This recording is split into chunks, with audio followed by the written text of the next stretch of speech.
Reese's sells over 400 million units every year.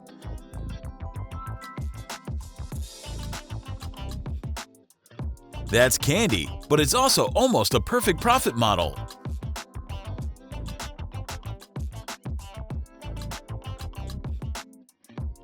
Fat? Not the kind you're thinking of. Peanut butter? Not like the one your mom used to make.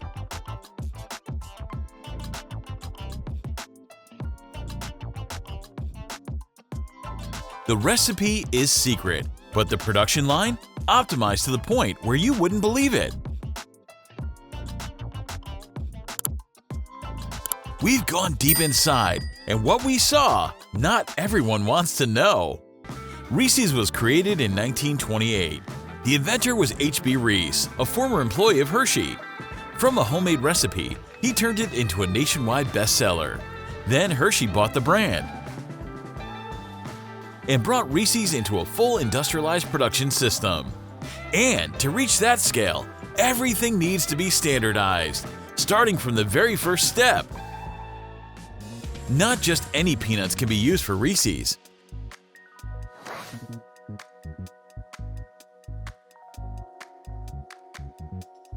This brand mainly uses the runner variety, small, round, oil-rich seeds, ideal for large-scale processing.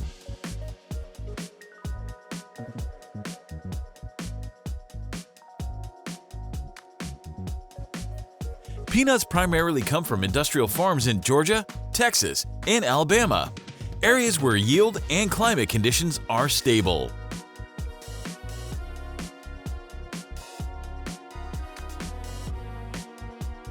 Before entering the factory, each batch of peanuts undergoes testing: seed size, moisture content, usually less than 10%, mold levels, and alpha-toxin levels.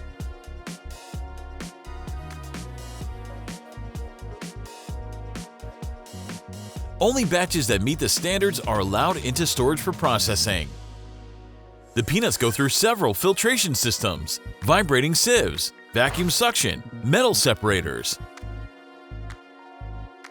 This stage removes sand, small rocks, dry shells, and underdeveloped seeds.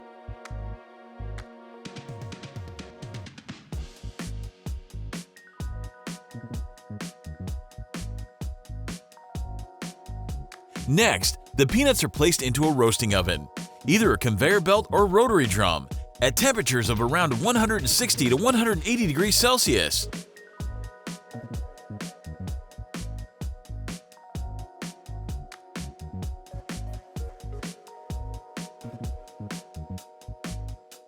Roasting not only develops flavor, but also breaks down protein structures and dries the skin.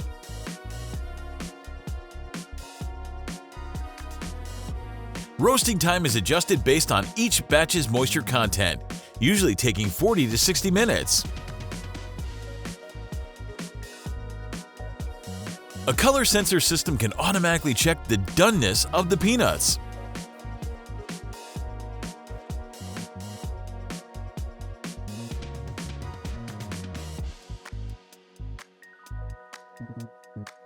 Once roasted, the peanuts are cooled, then sent to a friction machine to remove the skin.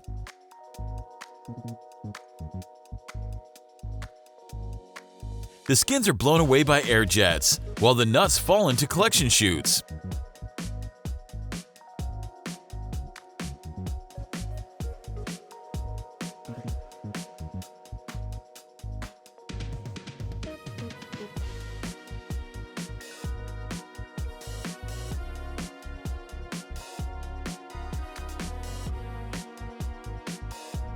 Next comes the rough grinding stage.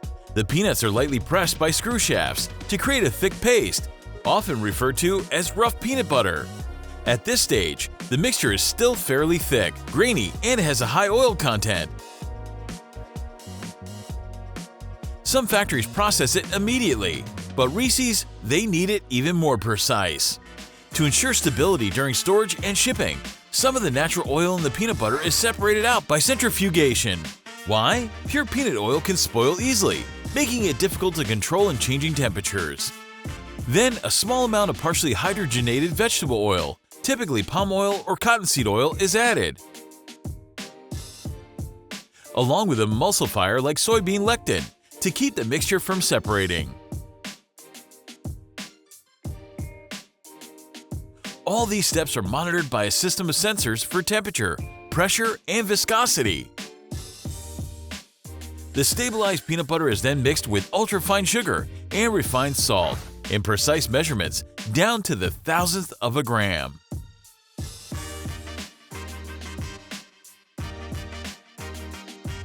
An automatic weighing system ensures each batch has the same sweetness level, optimized to excite the taste buds. The exact formula is not disclosed, but according to nutritional data estimates, each Reese's contains around 10 to 12 grams of sugar.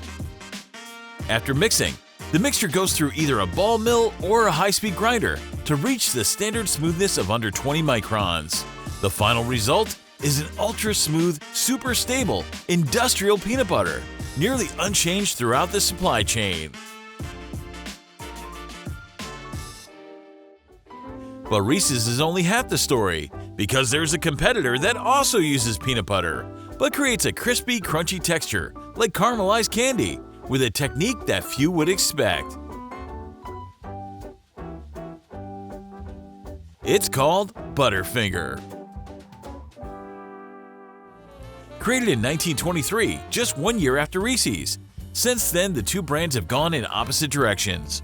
One is smooth, melts in your mouth. The other is crunchy, airy, and shatters like caramelized glass. What's interesting? No one really knew how Butterfinger achieved that crunchy core until they traced the patents. What they found was a process for rapidly crystallizing sugar, almost like the traditional technique for making caramelized candy, but accelerated using industrial machinery, heated conveyor belts, and liquid peanut butter. The core of the peanut butter filling is a sugar block crunchy like glass, created from a mix of corn syrup, cane sugar, and water, cooked at around 145 to 150 degrees Celsius.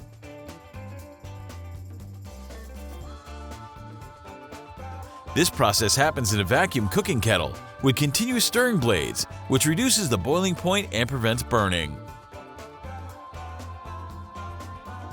Once it reaches the ideal temperature, the hot mixture is poured onto a cool steel conveyor belt. The goal is rapid cooling so the sugar crystallizes into a very fine form, creating that crispy texture. An infrared temperature sensor system monitors each inch of the conveyor surface to ensure even cooling. As the sugar layer begins to solidify but is still pliable, liquid peanut butter is poured in at just the right moment when the sugar is still tacky enough to bind.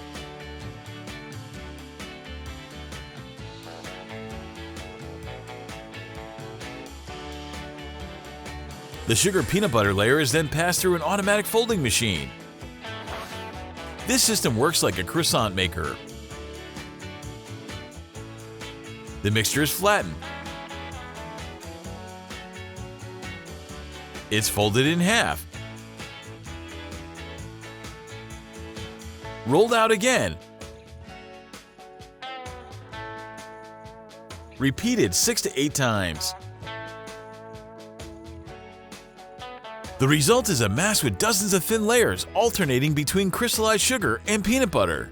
This multi-layer candy structure is what makes Butterfinger shatter when you bite into it, rather than melt smoothly like Reese's.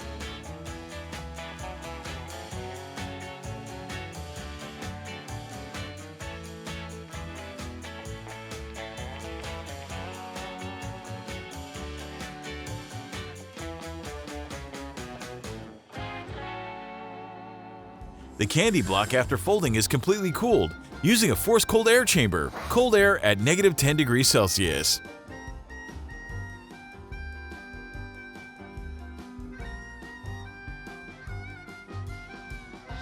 Next, it's passed through a high-speed guillotine cutter, slicing it into standard-sized bars. Each bar then goes through a vibration machine to check for cracks. If the internal structure is too hollow or cracked unevenly, it is discarded.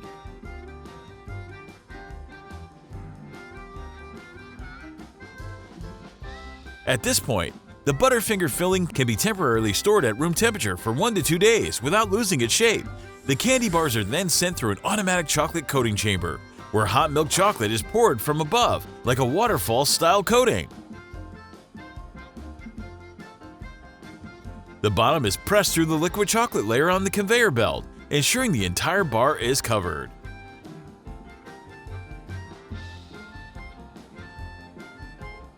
This coating isn't real chocolate, but a compound coating, a type of industrial chocolate mixed with vegetable oils instead of pure cocoa butter, reducing costs and improving resistance to melting during distribution.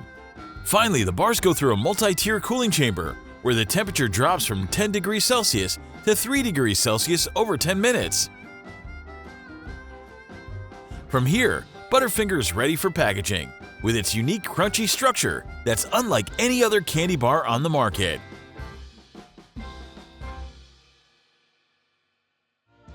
But if Reese's is smooth and Butterfinger is crunchy, the next snack hides a surprise right in the center, with a filling precisely injected into the cake like a surgical operation.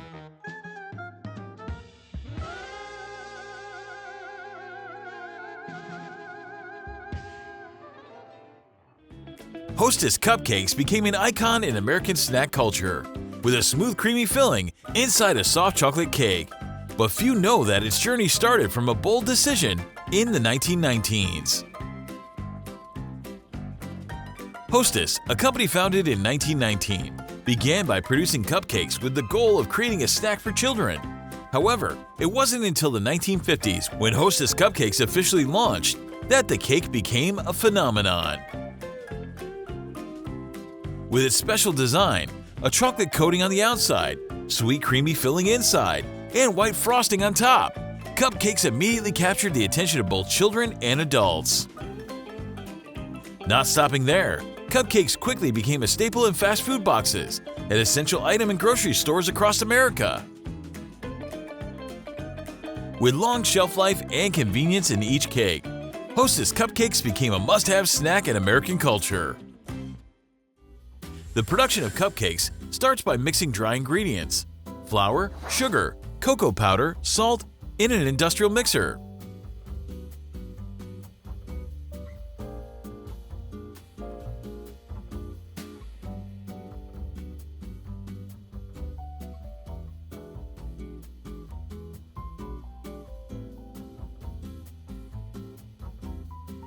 While the cakes are baking, an automatic molding system ensures the batter is evenly poured into the molds and reaches the right size. Once baked, the cakes move onto a cooling conveyor system where fans blow cold air through every inch. This cooling process ensures that the cake has the right texture and prevents it from overcooking or becoming too sticky. Once the cake is cooled, the next step is to inject the creamy filling into the center. This is done by a precisely calibrated machine that creates a hole in the center of each cake and injects a specific amount of cream into the cavity. The process is so precise that the machines ensure a consistent amount of cream in each cupcake. The cupcakes then move to the frosting station, where they're covered with a layer of glossy chocolate glaze. Once the cupcakes are coated, they are sent through a drying chamber, where the chocolate hardens and solidifies. To add the finishing touch, a white icing swirl is applied on top of the cupcake in a continuous pattern. At this point, the cupcakes are almost ready for packaging, but they first go through a series of checks for consistency, size, and shape. Finally, the cakes are passed through a cooling chamber, where the temperature drops to around 4 degrees Celsius for around 10 to 15 minutes to harden the chocolate and stabilize the cream filling.